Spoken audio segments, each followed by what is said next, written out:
नमस्कार दोस्तों, मैं जानवी आपका स्वागत करती हूँ आपकी प्रिय सीरीज निवेश के रिस्क में, जिसमें आप अपने निवेश के विविध जोखिम को जान रहे हैं।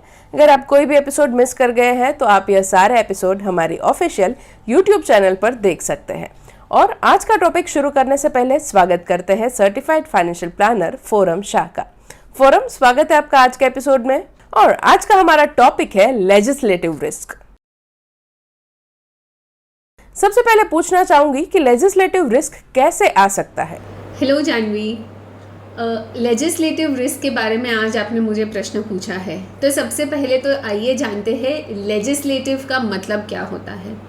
इसका मतलब ये है कि anything that is related to making laws, या किसी भी लॉ के रिलेशन में अगर कुछ होता है तो उसे हम लेजिस्लेटिव कहते हैं।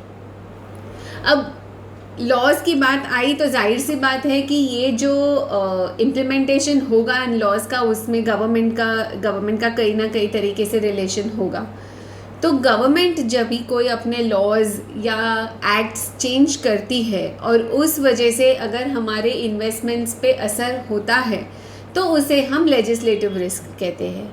इसके कुछ अगर एग्जाम्पल्स हम देखें तो हाल ही में जब डीमोनेटाइजेशन हुआ था, हमारे 500 और 1000 रुपीज़ की नोट्स को इलीगल करार किया गया था, या फिर बजट में किए अनाउंसमेंट्स में जब डिविडेंड जो इनकम है उसे अभी टैक्स इन्वेस्टर्स को भरना पड़ेगा, उसके ऊपर का जो टैक्स है वो या वेल्थ टैक्स का अबॉलिश होना, ये सारी चीज़ें जो हैं ये गवर्नमेंट के डिसीजंस हैं और ये हमारे इन्वेस्टमेंट्स पे या हमारे रिटर्न्स पे इम्पैक्ट करते हैं।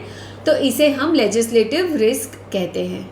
लेजिस्लेशन हमें कैसे इम्पैक्ट कर सकता है? लेजिस्लेटिव रिस्क जो है उसका इम्पैक्ट सडन होता है, क्योंकि ये लॉज कई बार सडनली इम्प्लीमेंट किए जाते हैं।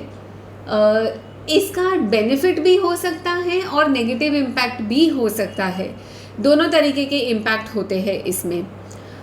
और इसका जो इम्पैक्ट है वो डायरेक्ट भी हो सकता है या इनडायरेक्ट भी हो सकता है। जैसे कि एग्जाम्पल में हमने देखा कि अगर यूनियन बजट में कोई एक्ट मतलब कोई क्लॉज इंट्रोड्यूस किया है जिस वजह से हमारे इन्वेस्टमेंट के रिटर्न्स के टैक्सेस पे कोई इफ़ेक्ट होता है, तो वो एक डायरेक्ट इम्पैक्ट है हमारे इन्वेस्टमेंट्स पे।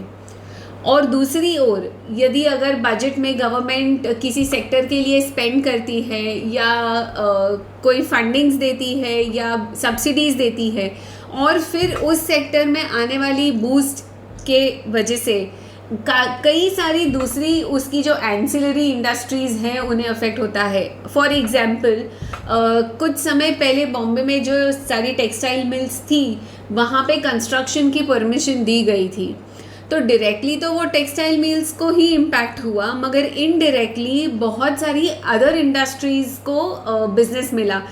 In the sense infra companies, मतलब सीमेंट रिलेटेड इंडस्ट्रीज़ हो या लेबरर्स को काम मिला, और ऐसे सारे एंसिलरी जो प्रोडक्ट्स थे, कंपनीज थी, बिजनेसेस थी, उनको भी काम मिला। तो लेजिस्लेटिव रिस्क का जो इम्पैक्ट है वो डायरेक्ट भी हो सकता है, इनडायरेक्ट भी हो सकता है और कई केसेस में वो बेनिफिशियल भी हो सकता है। लिबरलाइज्ड रेमिटेंस स्कीम क्या है? LRS मतलब लिबरलाइज्ड रेमिटेंस स्कीम। इसका मतलब ये है कि भारतीय नागरिक को यदि भारत देश के बाहर पैसे निवेश करने हैं तो उन्हें ये स्कीम के तहत वो निवेश कर सकते हैं।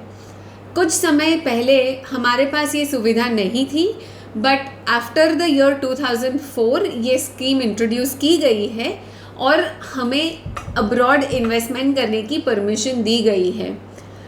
फ़िलहाल ये स्कीम के तहत हम $250,000 तक बाहर की कंट्रीज़ में निवेश कर सकते हैं और ऐसे प्रोडक्ट्स या स्कीम में निवेश कर सकते हैं जो लोकल गवर्नमेंट की अप्रूव्ड स्कीम्स हो।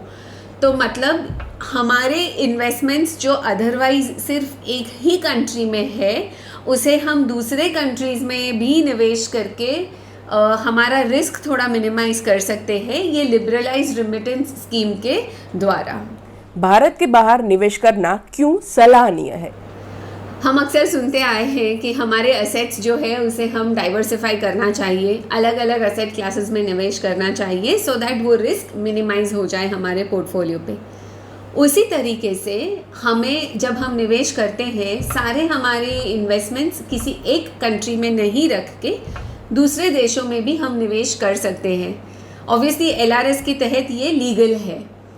यदि हम डायरेक्टली इन्वेस्ट नहीं करना चाहते बिकॉज हमें वो कंट्रीज़ के लॉज या टैक्सेशन नहीं पता, तो हम इंडिया में कुछ ऐसे म्यूचुअल फंड्स हैं उन जो फॉरेन कंपनीज़ में निवेश करते हैं उनकी करेंसी में, तो हम उनके थ्रू भी निवेश कर सकते हैं और ये जो कंट्री डाइवर्सिफिकेशन है उसका हम फ़ायदा उठा सकते हैं।